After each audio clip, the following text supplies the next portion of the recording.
Yo, what is good, Jets Nation? It's your boy Richie, and today I want to give you guys my in-person thoughts and recap and coverage of this morning's joint practice. Day number 1 between the New York Jets and the Carolina Panthers. As you guys know, I am currently in Spartanburg, South Carolina. I was there to get my in-person perspective. I'm finally back to the hotel, and I want to give you guys my thoughts of this morning's practice. I'm going to be there again tomorrow morning, but Aaron Rodgers spoke to the media, and he actually said tomorrow's just going to be helmets, no pads. So today was the full kind of joint practice gauntlet, if you will. Tomorrow's probably going to be a little more, slow. So just a little disclaimer. But today there's a lot to unpack. I took a lot of notes, and I'm excited to give you guys this video. So if you guys are just tuning into Jets Media for the first time, make sure you hit that subscribe button and like this video if you guys enjoy. I am so pumped up to be here. It really is like a dream come true for me to just travel and give you guys coverage on the road. Like, this is what I love to do. So I'm really excited to give you guys this video. Feel free to comment your thoughts of training camp as well against the Panthers. Now let's get right into it. All right, so some injury stuff that we want to square away. First and foremost, Garrett Wilson did not return to practice yet. I know Robert Saleh said he'll do some individual stuff. Didn't really see Garrett Wilson do anything. But again, it seems like the Jets are being precautionary with that ankle. No reason to just throw Garrett Wilson out there in practice if his ankle's not 100%. So don't worry, Garrett Wilson's going to be fine. I saw him running around on the field today. He looks like he's going to be good to go in due time. Sauce Gardner, he actually is dealing with a quad issue. Robert Saleh said that it's just for precaution. Hopefully that's true.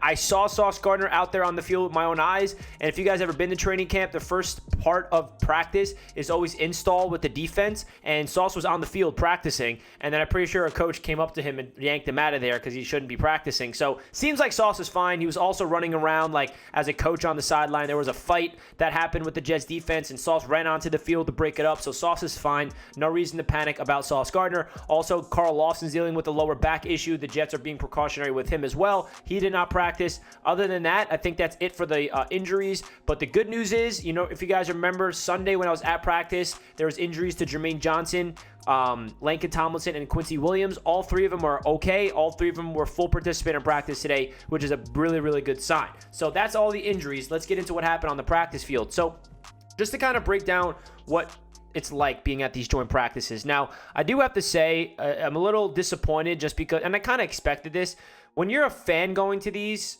like I have fan access, I don't have media access, it's really hard to see everything. Like, unfortunately, I don't have any media credentials, so I can't be on the field and really see everything. So first of all, it's really hard for me to see what the defense did today. I was all focused in on the offense. And there was some times at the end of practice where the Jets, all the players were in front, and I couldn't see anything. So I'm going to give you guys all the stuff I did see, which I did see quite a lot. So just want to give you guys that disclaimer as well, where I'm not part of the media, so I don't have a media pass, so I don't really get the really good perspective of what's going on. But I definitely saw enough to give you guys my reaction. So let's start off with the beginning of practice. 7-on-7 drill in the red zone. This was right in front of me. This is where Aaron Rodgers and the wide receivers go up against the Carolina Panthers. Secondary, there's no defense or offensive line. Basically just man coverage across the board. The Aaron Rodgers, he had a touchdown to Allen Lazard. He looked really good, man. I think Aaron Rodgers in that, simulated red zone 7-on-7, that's just where he's at his best. It's where he's at his best in my eyes. Just seeing him pick apart the defense. Had a couple bad throws, but also came back with really good darts. I did notice a lot of drop issues today from the New York Jets wide receivers, which we'll get into later on. Zach Wilson, he had a cool no-look pass in the 7-on-7 drills to start off practice to Kenny Yeboah, and it was a dart. I mean, Kenny Yeboah was covered, but he put it on him where only Kenny Yeboah can get it for the touchdown, but it hit Kenny Yeboah's hands, popped up, intercepted. And I watched that, I'm like, okay, that was definitely not on Zach. But Zach did not have a good day today at all, and we'll get into that as well. But 7-on-7s is where everything started off. Tim Boyle did his thing, but we're not going to break it down because 11-on-11 is where it really, really matters. So let's get into that.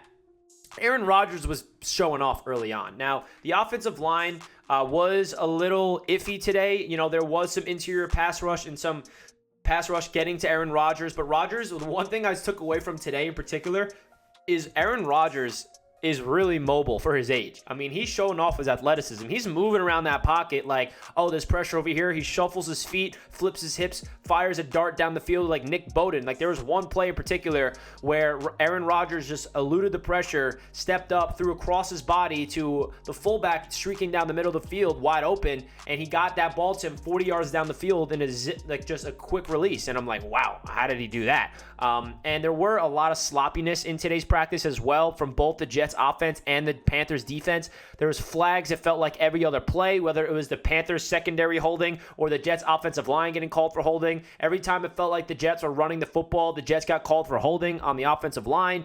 There were some good openings for Michael Carter. Izzy Abanikanda probably flashed the most out of all three running backs. I really liked what I saw from Izzy Abanikanda. He had a lot of good runs today, and I really think that the rookie is really ascending in training camp, especially coming off that really good game against the Browns in the Hall of Fame game. We're going to see a lot of Izzy this Saturday as well in the preseason. So Izzy, big time day today. Shout out to him. There was a really cool play as well. Aaron Rodgers found Allen Lazard down the field. It was busted coverage. He was wide open, and it was like a 40-yard bomb down the field. Allen Lazard catches it, and he escapes for like a 70-yard touchdown. He might have been touched, but it seemed like, and at these practices, the Jets are always going to run all the way to the end zone, even if they're touched. And they're not like wrapping up and fully tackling, even though it's the Jets versus the Panthers, because they don't want any injuries to happen. But Allen Lazard, busted coverage. Rodgers found him. There was another really good play where it was a play action. CJ Uzomah was a crossing route down the middle of the field. Rodgers threw a dime to him, threw double coverage right in a nice window, perfect pass. Those are the types of things that Aaron Rodgers is doing with his offense. It's just he's starting to get comfortable throwing the ball down the field. And I think we can all agree that the short and intermediate game with Aaron Rodgers has been on another level, but the deep balls has been a little lackluster thus far in training camp. And today, the deep balls were connecting. He didn't connect on any like go routes down the sideline, but there was a lot of plays where Rodgers was scanning the field, made some good throws, and overall, the Jets offense looked really good against the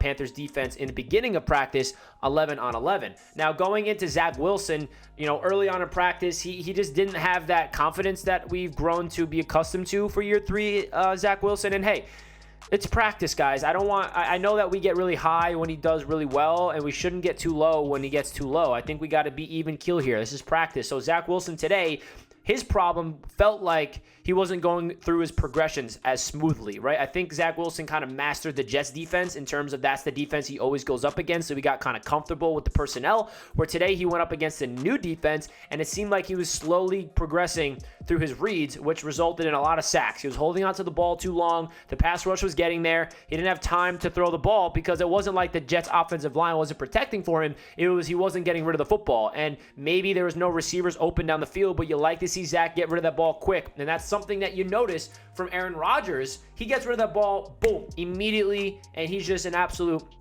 beast. We all know that, but the difference with Aaron Rodgers and Zach Wilson there's a big difference, obviously, but Rodgers just knows how to get rid of that ball so fast, where Zach Wilson's still figuring out how to process things a little quick. Not quick enough in my eyes. But other than that, getting to the Jets defense, Brennan Eckler today, he had a pick six on Bryce Young. I was unable to see the play happen, but I saw Eccles return it to the end zone, and I saw the Jets defense getting really hyped up, and I'm like, oh, because remember, there's two fields, right? And one field has Jets offense versus Panthers defense. The other field has Panthers offense versus Jets defense, and you can't watch both fields at the same time. So today, I went to the offense. But other than that, apparently there's a lot of defensive battles for the New York Jets. Quinnen Williams was eating people up the middle. I saw a couple snaps of that in the drills where the D-line was going up against the Panthers offensive line. The Jets defensive line was so deep and getting to the Panthers all day long, which is a really good sign. The Jets defense had a really good day today in practice against the Carolina Panthers.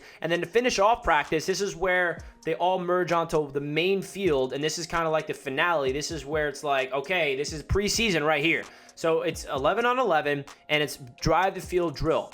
And Bryce Young had the ball first, and the Panthers offense going up against our starting defense. Bryce Young went 5 for 7. He was moving the chains. He picked up a couple first downs. Bryce Young looked really good. I was really impressed with the rookie in Bryce Young. He looks very calm, cool, collected for a rookie, not too frazzled. But the Jets got a red zone stop.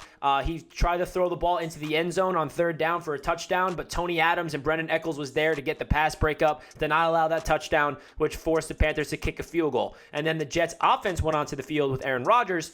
Now this is their opportunity to drive the field, and they get a 3-and-out. And that ended the Aaron Rodgers day, which was really frustrating. So the first play was a little swing pass to Michael Carter. The second play, pass rush got to Rodgers. He threw it away. And on 3rd down, Rodgers tried to get away from pressure again and just try to chuck it to Randall Cobb over the middle. But it was an inaccurate pass, and Cobb couldn't make the diving catch. Incomplete. That's 4th down. That's a turnover, right? They're going to punt. So really unfortunate the Jets were not even able to get 1 first down with that starting offense, because the 11-on-11s earlier on in practice, the Jets offense was moving the ball. They were looking good. But when it mattered the most, when like they were all on the main field and everybody was watching the same field, the Jets offense did not do anything. And then the second team offense came onto the field with Zach Wilson. Same situation, drive the field. Everybody's watching. This was ugly 3 reps from Zach Wilson. First play was an out route to Malik Taylor, and he misfired. Inaccurate ball. He was open, missed him. And then the next play was to Irvin Charles on the right sideline, missed that inaccurate ball. And I'm thinking to myself, wow, I was like about to tweet, Zach Wilson looks off right now. I'm like, okay, let me see what he does on 3rd down before I send that tweet. And then on 3rd down, Zach Wilson throws an interception over the middle of the field. That does it for the Jets offense. I'm like, oh, wow, Zach really is struggling right now. And then that finished off practice. So the practice ended with Zach Wilson throwing an interception. So that's really going to wrap up the training camp. I think that there was a lot to break down, a lot to be excited about training camp, man. I think that this is really, a good opportunity for these New York Jets to get comfortable with each other and get comfortable playing another team. My biggest takeaways is Aaron Rodgers being able to be meticulous at the offensive line and understand things. Mekhi Becton also had a big-time pancake. I had to shout him out. He had a good practice today overall. And the Jets, wide receivers, they were getting open. There were some pesky fights happening with the special teams units of the Gunners, which was awesome to see. But we're going to be live later today to break this down even deeper, but I definitely want to make this recap video. So that's going to wrap up this one, guys. Hit that thumbs up button if you enjoyed. Comment your thoughts down below. And I appreciate all the support here on Jets Media as always. And I'll catch you next time. Let's go, Jets. Peace out.